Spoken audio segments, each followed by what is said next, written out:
Ces voix accompagnèrent Jeanne jusqu'à la fin et restèrent pour l'histoire l'un des récits les plus célèbres de clairvoyance mystique.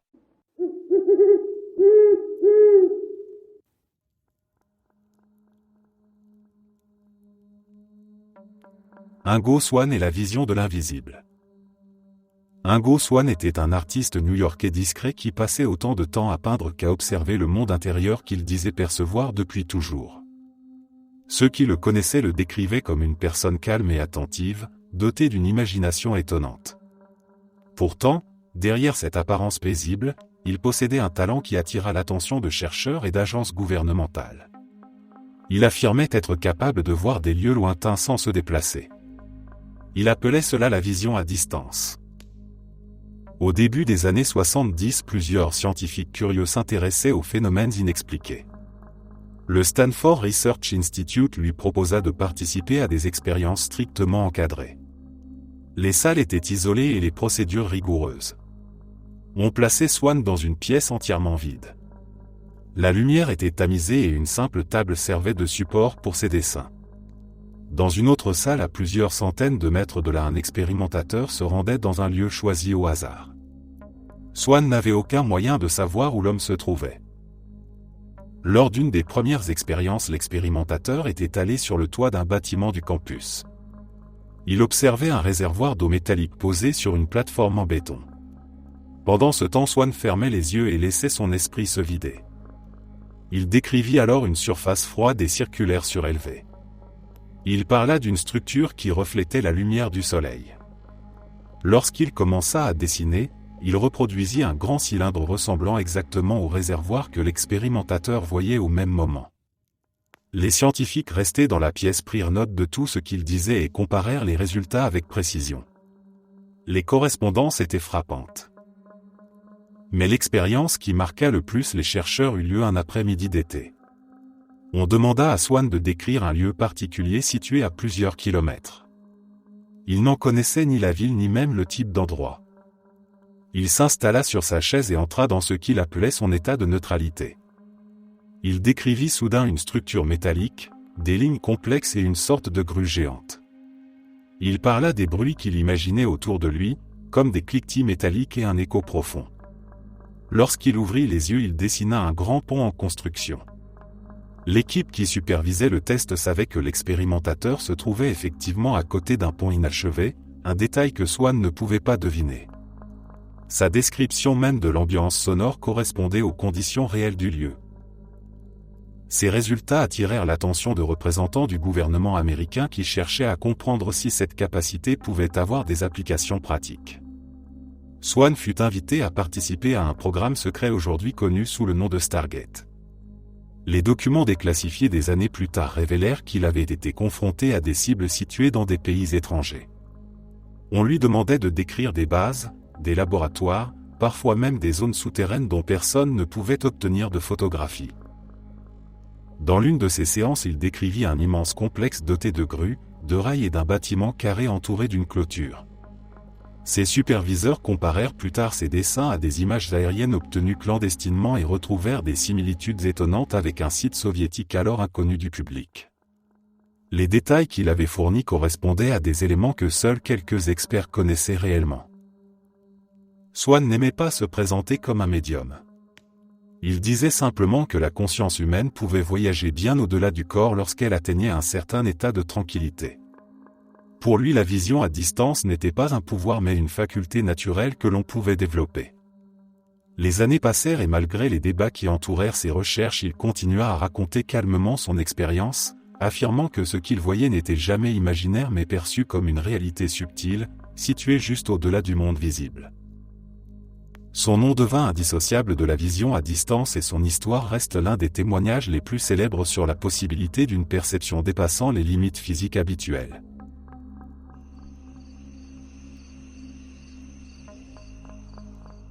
La prémonition d'Abraham Lincoln. Quelques jours avant sa mort, Abraham Lincoln confia à son entourage un rêve qui le troublait profondément. Il en parla d'abord à son épouse qui était habituée à ces nuits agitées mais qui remarqua cette fois une gravité inhabituelle dans sa voix. Le président expliqua qu'il s'était vu marcher seul dans les couloirs silencieux de la Maison Blanche. Le décor lui paraissait étrange. Les murs semblaient recouverts d'une brume légère et les pièces qu'il traversait semblaient vides comme si tout le monde avait disparu. Dans son rêve, il arriva finalement dans la salle. Il y trouva un cercueil recouvert d'un drap blanc. Autour se tenaient des soldats immobiles qui gardaient le corps avec une solennité presque irréelle. Devant eux se tenait un petit groupe de personnes en pleurs. Il demanda à l'un des soldats qui était le défunt, mais l'homme ne répondit pas immédiatement. Ce silence fit naître en lui un malaise qu'il disait ressentir encore une fois éveillé. Finalement, le soldat tourna la tête vers lui et lui dit que le président avait été assassiné. Lincoln raconta qu'il s'était alors réveillé en sursaut, la poitrine serrée, comme si ce rêve lui avait réellement annoncé une fin proche. Ce n'était pas la première fois qu'il confiait avoir des rêves étranges ou symboliques. Il affirmait parfois qu'il lui révélait des impressions sur l'avenir des États-Unis ou sur les dangers de la guerre civile. Mais ce rêve-là était différent. Il ne contenait aucune métaphore. Il montrait clairement sa propre mort. Les membres de son cabinet se souvenaient qu'il avait relaté ce rêve quelques jours plus tard lors d'une réunion.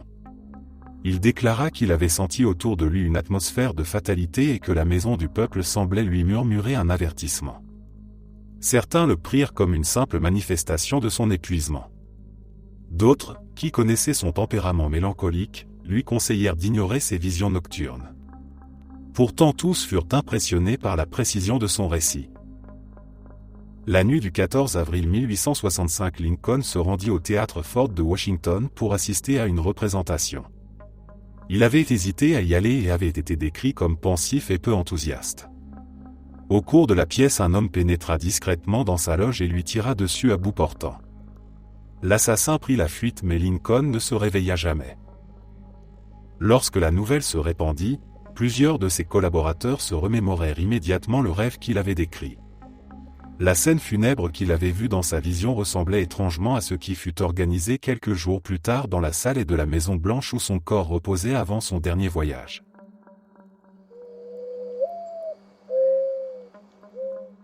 Edgar Cayce et la vision nocturne.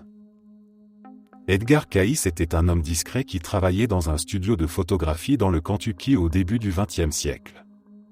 Rien dans son apparence ou dans ses habitudes ne laissait deviner qu'il deviendrait l'un des médiums les plus célèbres des États-Unis. Ce qui le distinguait cependant était sa capacité étrange à entrer dans un état de sommeil profond volontaire.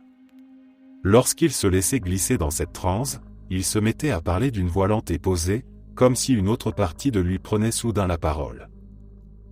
Tout commença lorsqu'il perdit sa voix après une maladie. Les médecins ne parvenaient pas à le soigner et Cayce se décourageait. Un hypnotiseur de passage lui proposa une séance expérimentale. On l'installa allongé sur un lit avec une lumière faible dans la pièce.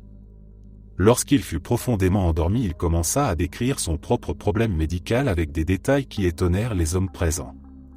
Il expliqua d'une voix calme que ses cordes vocales étaient contractées et qu'il suffisait de relâcher certains muscles pour que la voix revienne. Puis il prescrivit une méthode précise à appliquer. À son réveil, la voix de Cayce était revenue. Cet épisode changea le cours de sa vie. La nouvelle se répandit rapidement dans la petite ville et de plus en plus de personnes vinrent lui demander de l'aide. On lui apportait des malades, des questions personnelles, parfois même des interrogations métaphysiques. Cayce ne prétendait rien savoir lorsqu'il était éveillé. Mais dès qu'il fermait les yeux et entrait dans ce sommeil particulier, il semblait accéder à des informations qu'il n'aurait jamais pu connaître autrement. Les témoignages qui s'accumulèrent à son sujet étaient nombreux. On raconte qu'il décrivait avec précision les conditions médicales de patients vivant à des centaines de kilomètres. Il donnait des noms, des lieux, des symptômes que personne ne lui avait mentionnés. Il prescrivait ensuite des remèdes simples comme des cataplasmes, des bains chauds ou des ajustements alimentaires. Beaucoup affirmaient avoir retrouvé la santé grâce à ses conseils. Une nuit en particulier marqua les observateurs qui l'accompagnaient. Une femme avait écrit à Cayce car son fils souffrait d'une maladie inconnue. On installa une table, une chaise et une couverture. Cayce s'allongea, se concentra et plongea dans son état de transe. Après quelques minutes, son visage se détendit complètement et il se mit à décrire la maison de la mère, pièce par pièce, alors qu'il ne l'avait jamais vue. Il annonça ensuite que l'enfant était atteint d'une infection précise liée à une blessure ancienne qu'il détailla comme s'il avait été présent lors de l'accident. Il recommanda un traitement qui fut appliqué dès le lendemain. La mère écrivit plus tard que l'enfant s'était remis contre toute attente. Les Américains commencèrent à le surnommer le prophète endormi et ses transes furent soigneusement notées par des secrétaires.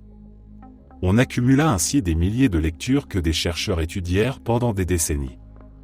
Les avis restèrent partagés entre fascination et scepticisme, mais personne ne pouvait nier que Caïs avait un talent inexplicable pour décrire des situations qu'il n'était pas censé connaître.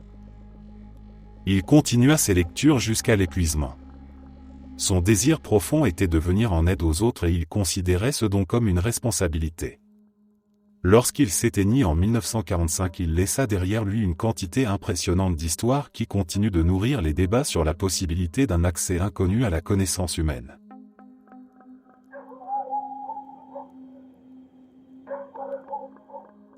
Le pressentiment du Titanic. Au début du XXe siècle, l'Europe et l'Amérique vivaient dans une confiance presque absolue envers le progrès. Les journaux parlaient du Titanic comme du plus grand navire jamais construit et beaucoup le considéraient pratiquement insubmersible. Pourtant, des semaines avant son départ, plusieurs personnes affirmèrent ressentir un étrange malaise lorsqu'elles pensaient à ce voyage. L'histoire la plus connue est celle de Morgan Robertson, un écrivain américain qui avait publié 14 ans plus tôt un roman intitulé Futility. Dans ce livre, il décrivait le naufrage d'un gigantesque paquebot nommé Titan qui heurtait un iceberg dans l'Atlantique Nord au cours d'un voyage d'avril. Les ressemblances entre son récit et la tragédie réelle étaient si nombreuses que l'œuvre fut redécouverte après la catastrophe et considérée par certains comme une vision prophétique. Mais le cas de Robertson n'était pas le seul. Plusieurs futurs passagers racontèrent à leur famille qu'ils se sentaient inexplicablement inquiets. L'histoire d'Anne Isham est souvent citée. Elle avait acheté un billet et prévu de voyager en première classe. Quelques jours avant l'embarquement, elle confia à sa sœur qu'elle se réveillait chaque nuit avec une impression de danger. Elle disait voir dans ses rêves une mer noire qui se refermait sur un navire immense. Incapable de se calmer, elle renonça finalement au voyage. Sa cabine resta vide lorsque le Titanic quitta Southampton. Un autre témoignage frappant est celui d'un homme d'affaires londonien nommé William Stead. Il était connu pour s'intéresser aux phénomènes paranormaux et écrivait régulièrement sur des expériences étranges vécues par des témoins.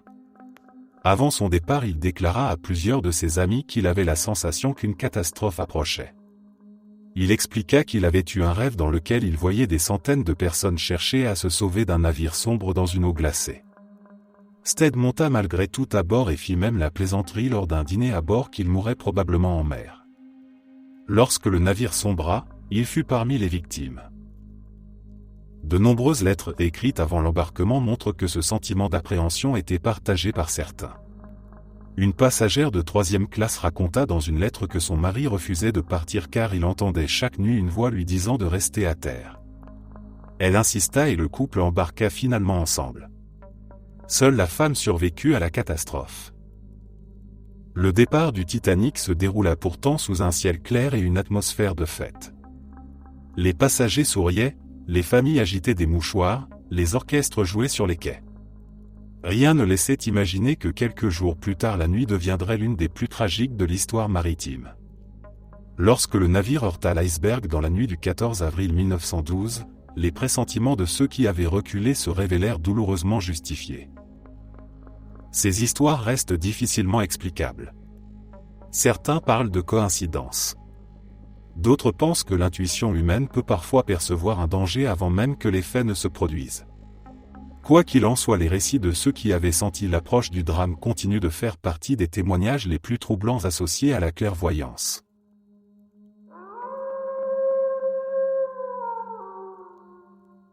Les apparitions de Fatima.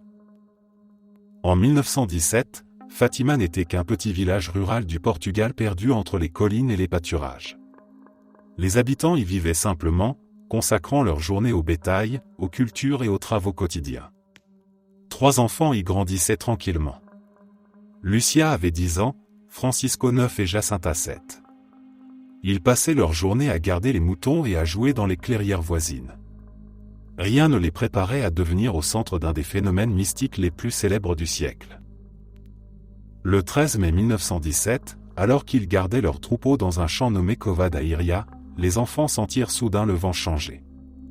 Le ciel était clair et pourtant ils virent une sorte de lumière blanche descendre lentement, comme une bulle transparente qui se posait doucement sur un petit chêne vert. Les 3 enfants se figèrent.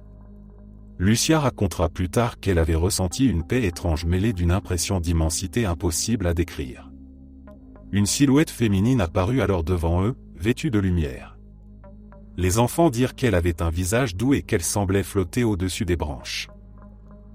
La figure leur parla et leur demanda de revenir chaque 13e jour du mois pendant 6 mois. Elle annonça aussi que des événements importants allaient survenir. Les enfants, terrifiés et fascinés, coururent tout raconter à leur famille. Les adultes réagirent avec scepticisme. Certains se moquèrent d'eux, d'autres les grondèrent sévèrement.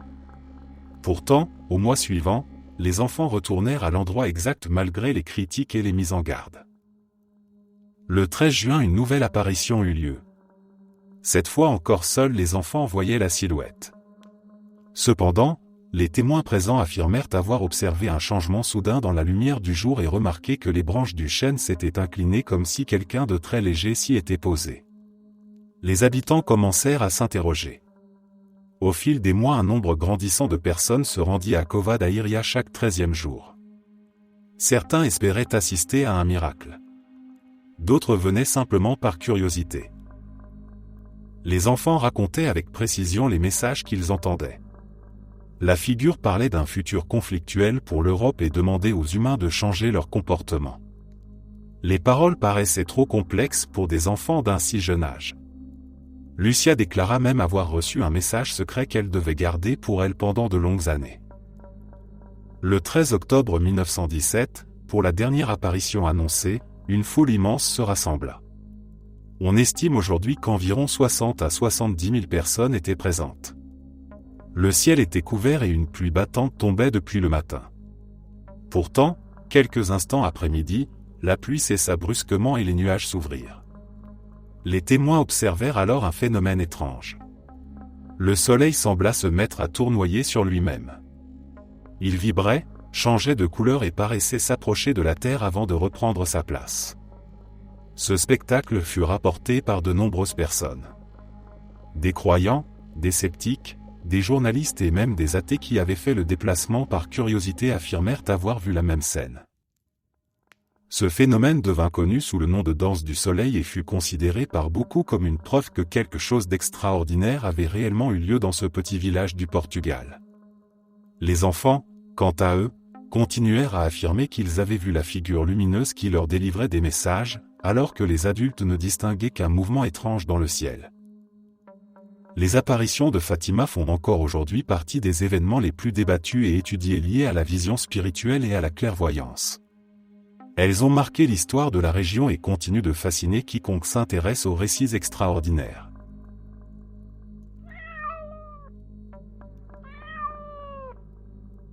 Stefan Osowiecki et la lettre scellée. Stefan Osowiecki était un ingénieur chimiste polonais connu au début du XXe siècle pour une capacité qui intriguait autant qu'elle dérangeait. Des scientifiques, des écrivains et même des officiers venaient le rencontrer pour le tester. Il lui apportait des enveloppes fermées, des objets cachés ou des messages dont il ne pouvait connaître le contenu. Osowiecki affirmait qu'il n'avait pas besoin de les ouvrir pour en saisir le sens. Il disait que les objets lui parlaient d'une manière qui n'était pas physique mais intérieure, comme si une image naissait spontanément dans son esprit. L'une des expériences les plus célèbres se déroula à Varsovie dans les années 1930. Plusieurs chercheurs décidèrent de le mettre à l'épreuve. Ils prirent une feuille de papier vierge, écrivirent une phrase et la plièrent soigneusement. Ils scellèrent ensuite la feuille dans une enveloppe et la recouvrirent de cire.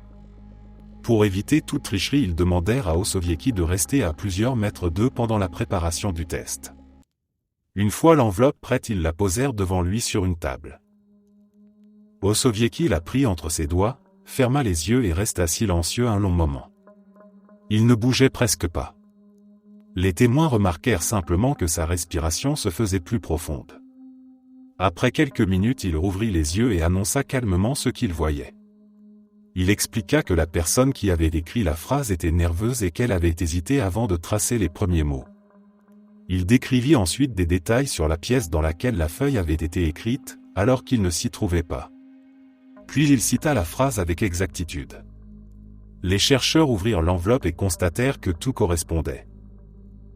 Ce genre d'expérience se répéta à de nombreuses reprises.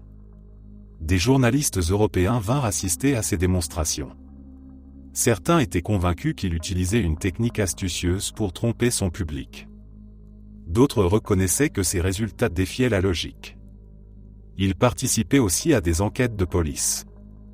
On se souvient d'un cas où il fut appelé pour aider à retrouver une personne disparue. On lui montra un simple objet ayant appartenu au disparu. Osowiecki le porta quelques instants dans sa main et décrivit un lieu précis situé près d'une rivière. Les autorités trouvèrent la personne exactement à l'endroit indiqué.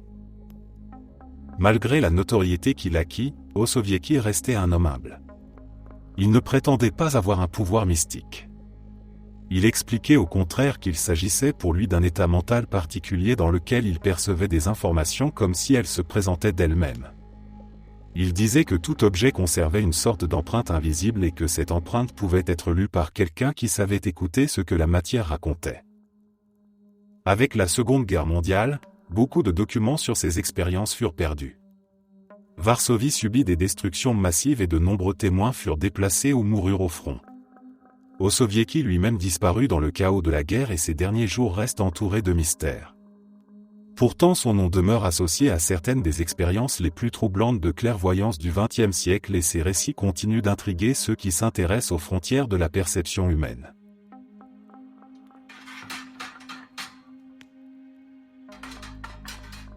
La vision de Mark Twain et la mort de son frère. Mark Twain, de son vrai nom Samuel Clemens, était déjà connu pour son esprit vif et son humour caustique lorsqu'un événement tragique vint marquer sa vie de manière profonde. Depuis son adolescence, il était proche de son frère Henry, un jeune homme doux et réservé qu'il admirait beaucoup. Leur lien était si fort que Twain se sentit longtemps responsable de ce qui allait arriver. Quelques semaines avant l'accident, Twain eut un rêve d'une intensité inhabituelle. Il se vit entrer dans une grande pièce éclairée par des bougies. L'atmosphère était calme, presque religieuse. Dans la pièce reposait un cercueil en bois sombre. Il s'approcha doucement comme si une force invisible l'y poussait. Lorsqu'il parvint près du cercueil, il vit le visage de son frère Henry. Le choc fut si violent qu'il s'éveilla immédiatement, le cœur battant et une sueur froide sur le front. Il resta longtemps assis sur son lit, incapable d'oublier l'image qui venait de s'imposer à lui. Le lendemain matin, Twain raconta ce rêve à plusieurs personnes. Il insista sur le réalisme de la scène. Il expliqua que le visage de son frère était d'une netteté presque douloureuse et que la lumière des bougies dessinait sur ses traits une expression paisible qui contrastait avec l'horreur qu'il ressentait. Ses amis le rassurèrent en lui disant qu'il s'agissait probablement d'une simple inquiétude inconsciente. Twain tenta de se convaincre que ce n'était rien, mais il restait hanté par ce qu'il avait vu. Henry travaillait alors comme chauffeur dans un bateau à vapeur qui naviguait sur le Mississippi. Twain lui avait obtenu ce poste par l'intermédiaire de relations qu'il avait dans la compagnie. Quelques jours après le rêve, un drame se produisit. Le bateau sur lequel Henry se trouvait explosa à cause d'une chaudière défectueuse. L'explosion fut si violente que plusieurs passagers perdirent la vie et des dizaines furent grièvement blessés. Twain apprit la nouvelle par un télégramme et se précipita immédiatement sur les lieux. Lorsqu'il arriva dans la ville où les victimes avaient été transportées, il entra dans une grande salle aménagée pour accueillir les blessés et les corps. L'air était lourd et silencieux. Twain avança lentement entre les rangées de tables recouvertes de draps blancs. Ses yeux cherchaient Henry. Lorsqu'il découvrit finalement son frère, il sentit ses forces l'abandonner. La scène qui se présentait devant lui était exactement celle de son rêve. La disposition de la pièce, l'éclairage, le visage immobile de son frère, tout correspondait. Twain resta longtemps immobile, incapable de comprendre comment il avait pu voir tout cela avant que cela ne se produise. Ce souvenir le suivit toute sa vie. Il en parla dans ses écrits et dans ses lettres personnelles en admettant qu'il ne parviendrait jamais à expliquer ce rêve. Il déclara que jamais auparavant une vision ne lui était apparue avec une telle clarté et que jamais après il n'en aurait d'aussi précise. Pour lui, ce moment demeura un mystère. Certains de ses proches pensaient qu'il s'agissait de l'expression d'une peur profonde pour son frère. D'autres voyaient dans cette expérience une forme de clairvoyance involontaire. Quoi qu'il en soit, cette vision prémonitoire marqua par sa précision l'un des épisodes les plus troublants de la vie de Mark Twain. Elle resta pour lui une blessure et un rappel constant de la fragilité de ceux qu'il aimait. Le rêve du meurtre collecté par Louisa Rhine. Louisa Rhine était l'une des pionnières de la recherche sur les expériences psychiques au XXe siècle. Elle recevait chaque mois des centaines de lettres venant de personnes qui racontaient des rêves étranges, des pressentiments et des visions inattendues. Parmi toutes ces histoires, l'une d'elles resta gravée dans sa mémoire en raison de la précision troublante du témoignage. La lettre venait d'une femme qui habitait une petite ville d'Amérique du Nord. Elle expliquait qu'un soir d'hiver elle était allée se coucher plus tôt que d'habitude car elle se sentait nerveuse et fatiguée. Une fois endormie, elle rêva qu'elle se tenait dans une rue sombre qu'elle connaissait pourtant très bien. Dans son rêve, l'air était glacé et un silence inquiétant régnait autour d'elle. Elle avançait doucement et apercevait soudain une silhouette au sol. Lorsqu'elle s'approcha, elle distingua le corps d'une femme étendue dans la neige, immobile. La rêveuse se pencha et vit le visage de la femme éclairé seulement par la lueur d'un lampadaire. Elle remarqua une blessure au niveau du cou et comprit que la femme avait été attaquée. La scène était si réaliste qu'elle sentit la peur lui serrer la poitrine comme si elle se trouvait réellement sur place. Soudain, elle aperçut un homme à quelques mètres qui observait le corps. L'homme tournait le dos mais sa posture et la façon dont il se tenait immobile lui donnaient un frisson. La femme tenta d'avancer vers lui mais il disparut brusquement dans une ruelle. Elle se réveilla en sursaut tremblante et incapable de se rendormir. Elle alluma la lumière, s'assit sur son lit et chercha à rationaliser ce qu'elle venait de voir. Elle se dit que ce n'était qu'un rêve comme en ont beaucoup de personnes. Pourtant quelque chose en elle refusait de se calmer. Elle gardait en mémoire chaque détail, du visage de la victime à la forme du lampadaire. Le lendemain matin, elle tenta de penser à autre chose et alla au travail comme si rien ne s'était passé. Lorsqu'elle passa devant un kiosque à journaux, elle vit la une du quotidien local. On annonçait la découverte du corps d'une femme dans une rue du centre-ville. La localisation correspondait exactement à celle de son rêve. Elle sentit sa gorge se serrer et acheta immédiatement le journal. Lorsqu'elle lut l'article, elle retrouva les détails qu'elle avait vus en dormant. La victime avait été retrouvée près d'un lampadaire et présentait une blessure au cou. La police cherchait un suspect mais n'avait aucune piste. Secouée par la coïncidence, elle décida de se rendre au commissariat. Elle expliqua à un agent ce qu'elle avait rêvé. Les policiers l'écoutèrent poliment mais avec prudence.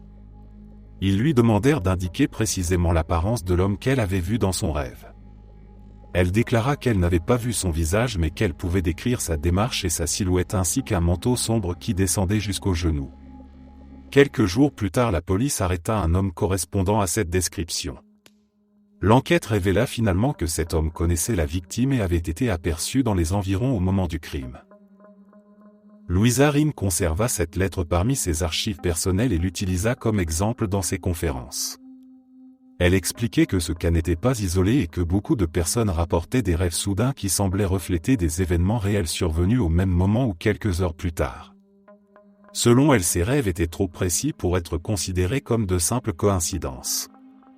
Ils semblaient indiquer une sensibilité particulière à des informations que la personne n'avait aucun moyen rationnel de connaître. Gérard Croisset et la disparition de l'enfant. Gérard Croisset était un homme simple, originaire des Pays-Bas, qui travaillait comme cordonnier avant que des médecins ne s'intéressent à ses capacités. Dès son adolescence, il se sentait submergé par des impressions soudaines chaque fois qu'il touchait un objet ayant appartenu à quelqu'un. Il avait l'impression de ressentir la présence de la personne comme si des fragments de sa vie restaient attachés à la matière. Ce phénomène étrange devint plus intense au fil des années. Des psychologues et des chercheurs demandèrent alors à le rencontrer afin d'étudier ce qu'ils considéraient comme un cas exceptionnel de perception extrasensorielle. L'affaire qui fit le plus parler de lui eut lieu dans les années 50. Une petite fille avait disparu sur le chemin de l'école. Toute la ville était en émoi. La police avait interrogé des voisins, fouillé des ruelles et cherché dans les bois environnants. Les jours passèrent et l'espoir commença à s'amenuiser. Les enquêteurs, désespérés, décidèrent de faire appel à Croisset. Ils étaient partagés entre scepticisme et nécessité, mais ils savaient que la famille accepterait toute aide possible.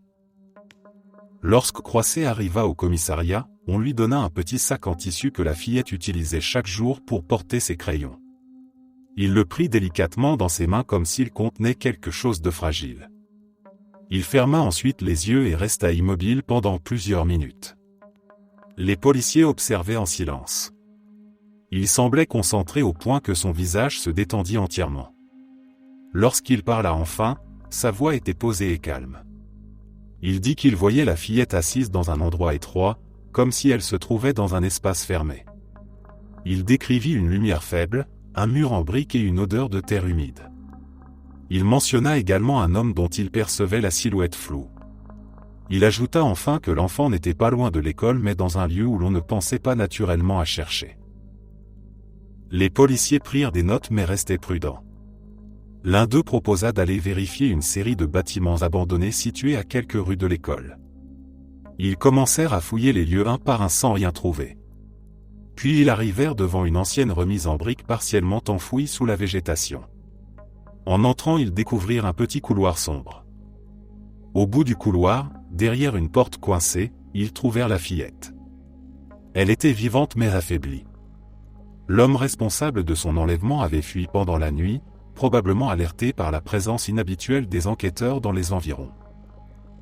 Lorsque la police ramena l'enfant chez ses parents, toute la ville parla de Croisset.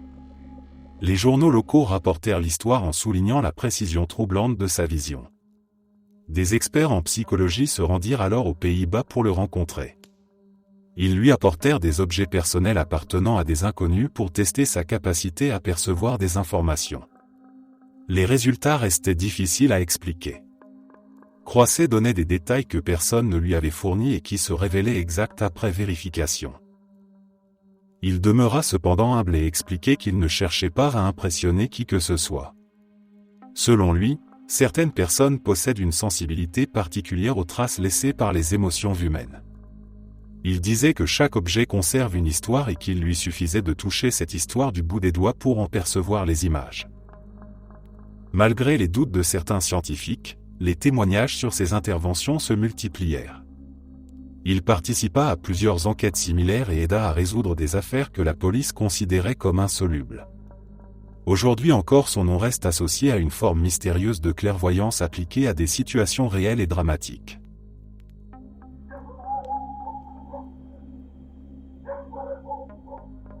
Les visions mentales de Nikola Tesla.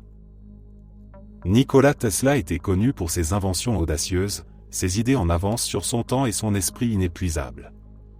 Pourtant, derrière la rigueur scientifique qui guidait sa vie, il possédait une faculté intérieure qui intriguait profondément ceux qui le côtoyaient. Tesla expliquait qu'avant même de toucher un outil ou de tracer un schéma, il voyait ses appareils fonctionner en images dans son esprit. Ces visions n'étaient pas de simples représentations abstraites. Elles étaient d'une précision si frappante qu'il pouvait observer ces machines tourner, vibrer, s'allumer ou tomber en panne comme s'il les avait devant lui. Il raconta un jour qu'enfant, il avait commencé à percevoir des éclairs lumineux sans cause extérieure. Chaque fois qu'il fermait les yeux, des images surgissaient brutalement. Parfois ce n'étaient que des formes et des couleurs. D'autres fois, des scènes complètes lui apparaissaient, comme s'il se trouvait ailleurs. Cela lui faisait peur au début, car il ne maîtrisait pas ce phénomène. Mais au fil du temps, il comprit qu'il pouvait utiliser cette faculté pour réfléchir à ses idées.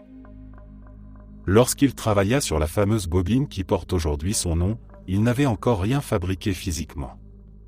Il marchait dans son appartement en observant mentalement les étincelles, la résonance, l'intensité du champ électrique. Il déclara qu'il pouvait laisser la machine tourner dans sa tête pendant des heures sans le moindre coup et qu'il savait exactement comment elle réagirait si l'on modifiait une pièce. C'est ainsi qu'il perfectionnait ses inventions. Elles se construisaient dans son esprit avant de se matérialiser. Un jour, alors qu'il réfléchissait à une nouvelle méthode de transmission sans fil de l'énergie, il sortit de chez lui pour se promener dans un parc de Budapest avec un ami. La journée était claire et leur conversation portait sur la poésie qu'ils aimaient tous les deux. Tesla s'arrêta soudain au milieu du chemin. Il venait de voir dans son esprit un champ magnétique tournant, un concept essentiel à son futur moteur à induction. Il décrivit à son ami chaque détail du mécanisme invisible qui venait d'apparaître dans sa vision. Il traça même du bout du pied les lignes du champ sur le sol recouvert de poussière. L'ami resta bouche bée. Tesla parlait avec la conviction de quelqu'un qui observait quelque chose de réel, même si rien n'était visible au regard humain. Plus tard, dans son laboratoire, les assistants se demandaient parfois comment il pouvait prédire avec tant de certitude qu'un appareil allait fonctionner avant même qu'il ne commence à l'assembler. Il expliquait que tout avait été testé dans son esprit. Il disait qu'il voyait la machine tourner, qu'il l'écoutait vibrer et qu'il savait si elle produirait plus ou moins d'énergie que prévu. Certains ingénieurs pensaient qu'il possédait simplement une intuition exceptionnelle. D'autres reconnaissaient que ce qu'il décrivait ne ressemblait à rien de connu. Une histoire racontée par Tesla lui-même illustre parfaitement cette capacité. Il expliqua qu'un jour une machine sur laquelle il travaillait semblait parfaite sur le papier. Pourtant, en la visualisant mentalement, il remarqua un léger déséquilibre dans la rotation. Il comprit immédiatement que ce défaut allait provoquer une usure prématurée dans un déroulement. Lorsque ses assistants construisirent la machine, ils découvrirent que l'erreur se trouvait exactement à l'endroit qu'il avait identifié dans son esprit. Tesla considérait ces visions comme une sorte de perception intérieure, une faculté qui dépassait la simple imagination. Pour lui, ce n'était pas un don mystique mais un outil naturel que son esprit avait développé très tôt. Il travaillait toute sa vie avec cette double réalité, celle du monde matériel et celle de ces images mentales si précises qu'elles semblaient vivantes. Aujourd'hui encore, les chercheurs s'interrogent sur la nature de cette capacité. Était-ce une imagination d'une puissance hors du commun ou une forme rare de clairvoyance intellectuelle permettant de percevoir la structure profonde des phénomènes avant même leur existence physique? Quel que soit le mot employé, Tesla reste l'un des exemples les plus fascinants de vision intérieure appliquée à la science.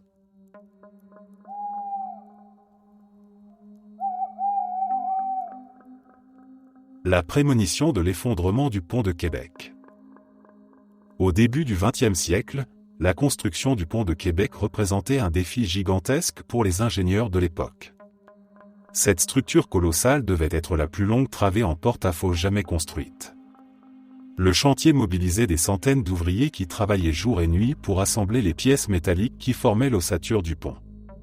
L'ambiance y était souvent bruyante et tendue. Chacun savait que le moindre défaut de calcul pouvait entraîner un drame. Parmi les ouvriers se trouvaient deux hommes d'origine modeste qui effectuaient des tâches de manutention et de rivetage. Ils étaient connus pour leur sérieux et leur régularité.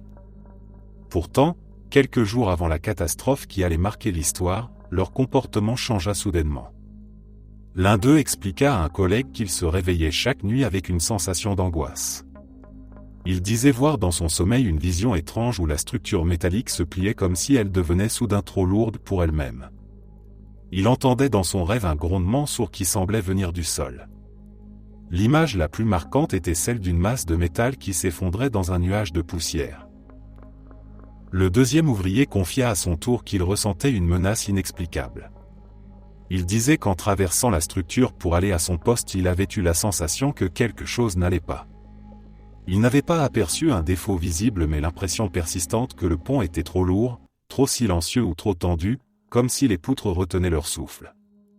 Ses collègues se moquèrent gentiment en lui disant que la fatigue lui jouait des tours.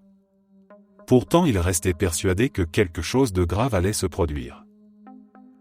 La veille de la catastrophe, les deux hommes se retrouvèrent au pied du chantier. L'un d'eux déclara qu'il ne pouvait pas monter. Il semblait pâle et nerveux. L'autre hésita longuement puis prit une décision semblable. Ils annoncèrent à leur supérieur qu'ils ne se sentaient pas capables de travailler ce jour-là. Leur contremaître, furieux, leur reprocha d'abandonner le chantier pour une simple intuition. Il tenta de les convaincre en leur expliquant que tous les calculs avaient été vérifiés. Les deux ouvriers refusèrent pourtant d'y retourner et restèrent au sol. Quelques heures plus tard, alors que la journée semblait se dérouler normalement, un grondement assourdissant se fit entendre. Des témoins racontèrent que la structure se mit d'abord à vibrer légèrement avant de plier dans un craquement immense. Le pont se brisa littéralement sous son propre poids.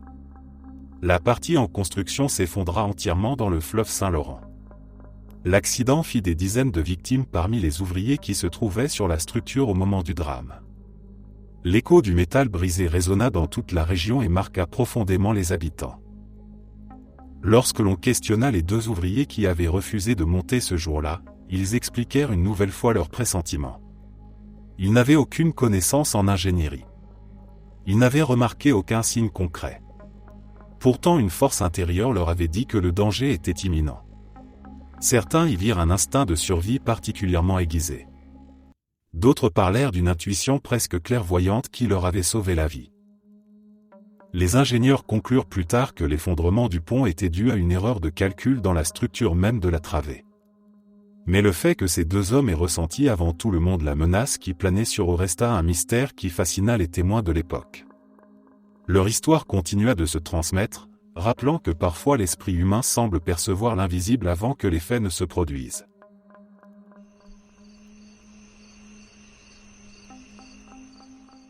Helen Smith et le monde invisible.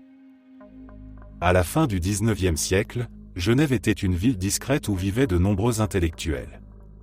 Parmi eux se trouvait Théodore Flournoy, professeur de psychologie à l'université, connu pour son esprit scientifique et son intérêt pour les phénomènes inexpliqués. C'est lui qui fit connaître au monde une femme mystérieuse nommée Helen Smith. Cette femme, simple employée de commerce, affirmait depuis plusieurs années vivre des expériences qu'elle ne comprenait pas toujours. Elle disait entendre des voix, voir des images surgir subitement et parfois même écrire dans une langue qu'elle n'avait jamais apprise. Flournoy rencontra Hélène pour la première fois lors d'une séance où plusieurs curieux s'étaient réunis. Elle ferma les yeux, respira profondément et entra dans un état qui ressemblait à une légère transe. Les personnes présentes observaient ce changement avec fascination. Quelques instants plus tard, elle se mit à parler d'une voix différente. Elle racontait d'une scène qui se déroulait selon elle dans un pays très lointain et dans un temps ancien. Elle décrivait des vêtements, des paysages et des coutumes qui semblaient venir d'une époque oubliée. Les spectateurs prenaient des notes. Ce qui étonna le plus Flournoy fut la précision des détails et la fluidité de son récit. Au fil des séances, Hélène affirma que son esprit était transporté dans des lieux qu'elle appelait des mondes intérieurs. Elle disait entendre des personnages inconnus lui parler. Parfois, un nom surgissait dans la conversation comme si elle percevait une identité étrangère à elle-même. Un jour, elle se mit à écrire spontanément sur une feuille blanche. Les lettres ne ressemblaient à rien de familier. Après analyse, Flournoy déclara qu'il s'agissait d'une écriture ressemblant au sanskrit, une langue ancienne qu'Hélène n'avait jamais étudiée et à laquelle elle n'avait jamais été exposée. La partie la plus troublante de ces visions arriva lorsqu'elle affirma communiquer avec des êtres vivants sur la planète Mars. Elle décrivit avec une précision surprenante une civilisation complète. Les maisons, selon elle, avaient une architecture ronde. Les habitants portaient des vêtements colorés et utilisaient un langage comprenant des sons doux et rythmiques. Elle se mit même à reproduire ce langage dans ses séances. Flournoy nota tout soigneusement et tenta d'en comprendre la structure. De nombreux observateurs assistèrent à ces moments et furent frappés par la cohérence interne du récit. Malgré la fascination que provoquaient ces histoires, Hélène restait une femme réservée dans sa vie quotidienne. Elle ne cherchait jamais à attirer la lumière sur elle. Elle disait simplement que certaines images lui venaient et qu'elle ne les contrôlait pas. Parfois, elles surgissaient sans prévenir alors qu'elle travaillait dans sa boutique. Parfois, elles apparaissaient seulement pendant les séances. Flournoy publia finalement un livre célèbre intitulé Des Indes à la planète Mars dans lequel il décrivit minutieusement les visions d'Helen Smith. Il proposa une interprétation psychologique, suggérant que ces mondes imaginaires pouvaient être des créations profondes de l'esprit humain. Toutefois, même parmi les scientifiques, beaucoup reconnaissaient que certaines expériences demeuraient difficiles à expliquer. L'écriture de langues inconnues, par exemple, soulevait des questions intrigantes. Hélène vécut sa vie loin de la gloire et continua tranquillement à travailler tout en ayant parfois ces visions qui semblaient surgir d'une réalité parallèle. Aujourd'hui encore son histoire demeure l'un des cas les plus célèbres associés à une forme de clairvoyance créative. Elle illustre la frontière parfois floue entre l'imaginaire, la mémoire et la perception de monde que l'on ne peut ni confirmer ni nier.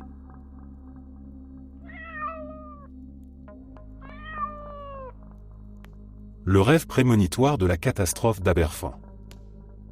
Le village d'Aberfan, au pays de Galles, était un endroit paisible blotti entre les collines. Les habitants y vivaient modestement, et les enfants allaient chaque matin à l'école primaire qui se trouvait au centre du village. En octobre 1966, un événement tragique allait bouleverser ce lieu tranquille et laisser une marque indélébile dans la mémoire collective. La veille de la catastrophe, plusieurs habitants avaient ressenti une inquiétude diffuse, mais c'est l'histoire d'une fillette de 10 ans qui retint l'attention de tout le pays après les faits. Elle s'appelait Eryl May. Ce soir-là, elle rentra chez elle plus silencieuse que d'habitude. Sa mère remarqua son trouble et lui demanda ce qui n'allait pas. L'enfant hésita puis expliqua d'une voix timide qu'elle avait fait un rêve étrange. Elle disait avoir vu son école disparaître sous une montagne noire. Elle avait tenté dans son rêve de courir vers la lumière mais la masse sombre l'avait engloutie avant qu'elle puisse atteindre la sortie. La mère tenta de la rassurer en disant que ce n'était qu'un cauchemar, mais Eryl resta pensive et nerveuse jusqu'à l'heure du coucher. Le lendemain matin, le 21 octobre 1966, les enfants se rendirent comme d'habitude à l'école. Le temps était gris et humide. Au-dessus du village se trouvaient des terrils, d'immenses amas de déchets provenant des mines de charbon qui dominaient la région. Depuis longtemps, certains habitants craignaient qu'ils ne deviennent instables avec la pluie. Peu après 9 heures, l'un de ces terrils se détacha soudainement et se transforma en une coulée de boue noire qui dévala la colline à une vitesse terrifiante. La masse de terre se dirigea droit vers l'école. Les enseignants n'eurent pas le temps de réagir. En quelques secondes, le bâtiment fut enseveli sous des tonnes de boue et de pierres. Les habitants accoururent en hurlant, plongeant leurs mains dans la boue pour tenter de dégager les enfants. Les pompiers arrivèrent rapidement, suivis par des équipes de secours venues de toute la région. Malgré leurs efforts, la catastrophe fit 144 victimes dont 116 enfants. Lorsque la nouvelle se répandit, les journaux rapportèrent des témoignages poignants de familles endeuillées, mais l'un d'eux attira particulièrement l'attention. La mère d'Eryl expliqua aux autorités que sa fille avait rêvé la veille exactement ce qui s'était produit. Le récit fut si précis que même les enquêteurs en furent troublés. Le rêve correspondait en tout point au drame qui avait frappé le village. L'information fut transmise aux psychologues et aux chercheurs qui étudiaient les expériences prémonitoires. Ils découvrirent rapidement que d'autres habitants avaient eu des pressentiments dans les jours précédant la catastrophe. Un garçon de 8 ans avait dit à sa mère qu'il craignait d'aller à l'école car il se sentait menacé par quelque chose venant de la colline. Une femme du village raconta qu'elle avait passé la nuit à prier après avoir eu une vision fugace d'un paysage recouvert de noir. Ces récits furent consignés dans les archives officielles. Les experts tentèrent de comprendre comment tant de personnes avaient pu ressentir un danger avant qu'il ne se produise. Certains parlèrent de coïncidences amplifiées par le choc émotionnel. D'autres suggérèrent que les habitants vivaient depuis tant d'années sous l'ombre des terrils qu'ils percevaient inconsciemment leur instabilité. Mais beaucoup restèrent persuadés qu'il s'agissait là d'un exemple frappant de prémonition collective.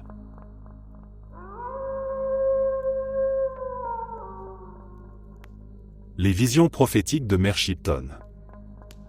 Au XVIe siècle, dans le Yorkshire en Angleterre, circulait le nom d'une femme mystérieuse que l'on surnommait Mère Shipton. Les habitants de la région la décrivaient comme une sage-femme dotée d'un tempérament discret mais d'une intuition remarquable. Elle vivait dans une petite chaumière près d'une grotte où les habitants venaient parfois lui demander conseil.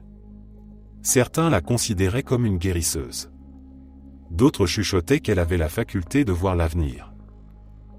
Selon les récits transmis de génération en génération, Mère Shipton aurait eu ses premières visions dès l'enfance. Elle disait voir des images apparaître devant elle comme si elles se projetaient dans l'air. Elle voyait les mouvements de foule, les couleurs des uniformes, les flammes, les routes et les mers. Au fil du temps, ces visions devinrent plus précises et commencèrent à correspondre à des événements qui se produisaient réellement. Les villageois étaient partagés entre la crainte et l'admiration. L'un de ses récits les plus frappants concerne une vision qu'elle aurait eue d'une ville immense dévorée par les flammes. Elle décrivit un jour une scène où des maisons s'écroulaient les unes après les autres. Les rues étaient remplies de fumée et des silhouettes couraient en cherchant à échapper au feu. À l'époque, personne ne prêta vraiment attention à cette prédiction. Les villages anglais étaient habitués aux incendies et l'image ne semblait pas exceptionnelle. Pourtant, des décennies après sa mort, Londres fut ravagée par le grand incendie de 1666. Beaucoup se souvinrent alors des paroles de Mère Shipton qui avaient été consignées dans des manuscrits anciens. Elle aurait également décrit une époque où des carrosses se déplaceraient sans chevaux et où des navires glisseraient sur l'eau sans voile ni rame.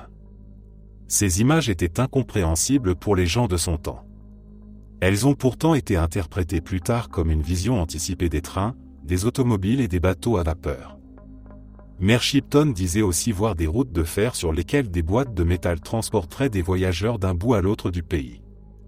Elle parlait de mondes lointains visibles depuis la Terre à travers des tubes de verre, ce que certains interprétèrent bien plus tard comme l'arrivée des télescopes modernes. Un autre récit raconte qu'elle avait un jour décrit la chute d'un grand souverain dont le règne semblait pourtant solide et prospère. Elle parlait d'un homme entouré de richesses mais rongé par une faiblesse invisible qui finirait par le perdre. Les chroniqueurs se demandèrent si elle avait pressenti la fin tragique d'Henri VIII ou celle d'un autre monarque de son époque. Les interprétations divergent encore aujourd'hui. La réputation de Mère Shipton devint tellement importante qu'elle finit par être à la fois crainte et consultée. Les habitants du Yorkshire venaient lui demander conseil pour des décisions personnelles, notamment avant un mariage, un voyage ou une transaction importante. On raconte qu'elle écoutait en silence, fermait les yeux comme si elle cherchait une image dans le noir, puis donnait une réponse souvent surprenante mais étrangement juste. Sa mort fut suivie d'un regain d'intérêt pour ses prédictions.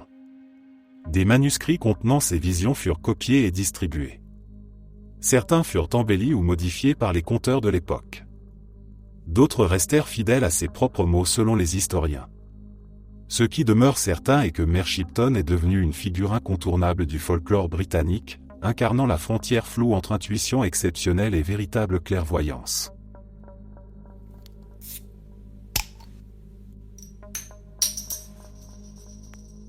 Les pressentiments de l'attaque de Pearl Harbor. À la fin de l'année 1941, Pearl Harbor était une base militaire américaine animée, où le rythme des journées semblait immuable.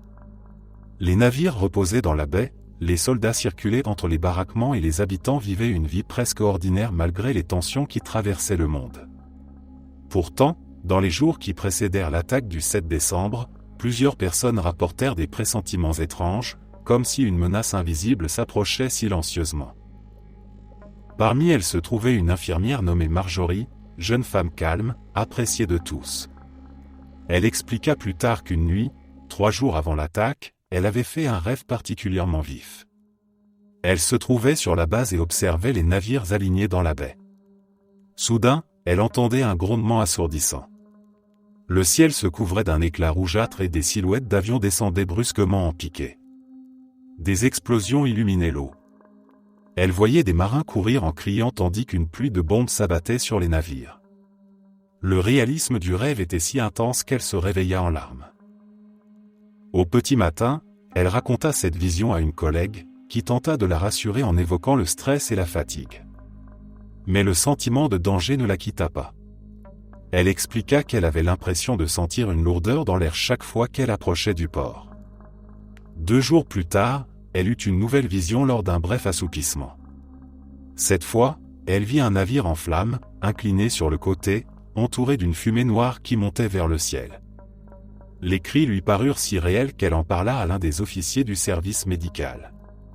Celui-ci l'écouta poliment mais pensa qu'elle était simplement bouleversée par la situation internationale.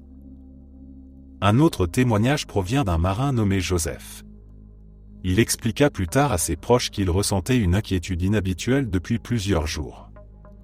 Il disait que l'ambiance sur la base semblait étrangement silencieuse, comme si une tension invisible pesait sur les bâtiments. La veille de l'attaque, il confia à un ami qu'il avait un mauvais pressentiment et qu'il préférait rester éveillé cette nuit-là. Il passa des heures à marcher sur le pont de son navire, observant la baie immobile. Il ne savait pas ce qu'il attendait ni pourquoi il ne parvenait pas à se détendre. Le matin du 7 décembre, le ciel était clair. Les premières heures de la journée se déroulaient normalement. Puis, peu avant 8 heures, un vrombissement puissant traversa l'air. Des dizaines d'avions japonais surgissaient du ciel. La scène que Marjorie avait rêvée se produisait presque exactement. Les bombes tombaient en série. Les navires explosaient les uns après les autres. Le cuirassé Arizona se brisa dans un éclat colossal qui résonna dans toute la baie. Les militaires se précipitèrent vers leur poste tandis que la base s'embrasait. Le chaos dura 1h30, laissant derrière lui des milliers de morts et une base dévastée. Après la tragédie, les témoignages de pressentiments refirent surface. Des civils affirmèrent avoir ressenti une angoisse soudaine au cours des journées précédentes. Une commerçante de Honolulu déclara qu'elle avait rêvé d'un ciel rempli de fumée noire et d'une mer agitée par des débris métalliques.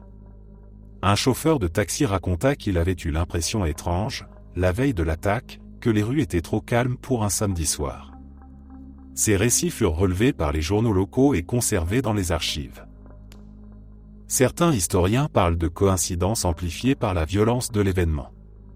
D'autres suggèrent que ces personnes avaient perçu inconsciemment des signaux faibles, des éléments que l'esprit rationnel ne remarquait pas mais que l'intuition transformait en inquiétude.